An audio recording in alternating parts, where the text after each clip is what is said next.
నా పవన్ కళ్యాణ్ గారు ఆ రోజు నాకు సూపర్ సిక్స్ అమలు చేసే బాధ్యత నాది. ఇందాక వేరు అయిపోతున్నాయి వాళ్ళ మాటలని కూడా బయటకి మనమే అంటున్నాం. నేను అవసరమైతే నేను హోమ్ మినిస్టర్ని తీసుకుంటాను అంటాడు, రైట్? అతను మరి రేపు పొద్దున్న సీఎం తీసుకొని అమలు చేస్తాడేమో మేము కూడా అడగాలి. ఎందుకంటే నిజమే ఎన్నికల టైంలో అందరికీ చెప్పాడు నాది బాధ్యత అన్నాడు. ఎందుకంటే చంద్రబాబు నాయుడు గారు మాట మీద నిలబడడం అనేది స్థానిక ప్రజానికానికి చాలామంది తెలుసు. ఆయన మాట ఇస్తే నిలబడ్డో అని. ఆ విషయం తెలిసినప్పుడు కూడా లేదు, నేను మాట అంటే మాటే, మొన్నే పార్టీ పెట్టినా వెనక్కి వెళ్ళిపోయాడు. నేను 2012 నుంచి పార్టీ పెట్టినా కూడా 2014లో నేను పోటీ చేయకపోయినా నేను ఇక్కడ టీడీపీని అక్కడ బీజేపీని గెలిపించడంలో కీలక పాత్ర పోయించాను. 2019లో నేను ప్రత్యక్షంగా రాజకీయంలోకి వచ్చినా నేను ఓడిపోయినా సరే నేను వెనక్కి తిరిగి వెళ్ళకుండా ప్రజల్లో ఉండి ఎదిరించి నిలబడ్డాను.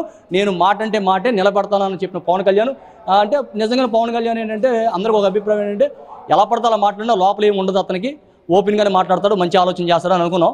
కానీ ఈ రోజున ప్రశ్నించడానికే పార్టీ పెట్టిన వ్యక్తి అధికారం వచ్చిన తర్వాత ఎక్కడ కూడా ప్రశ్నించే పరిస్థితి లేకుండా మౌనంగా వెళ్ళిపోవడం అనేది చాలా దురదృష్టకరం.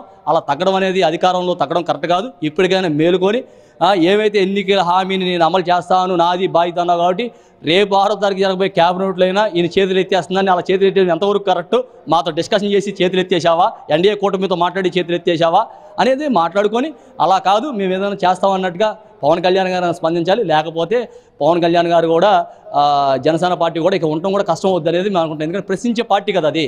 ప్రశ్నించడం కూడా అధికారం వచ్చిందో ప్రశ్నించకపోతే ఇక అనవసరం కదా, ప్రజలు కూడా చూస్తూ ఉంటారు. అందుకని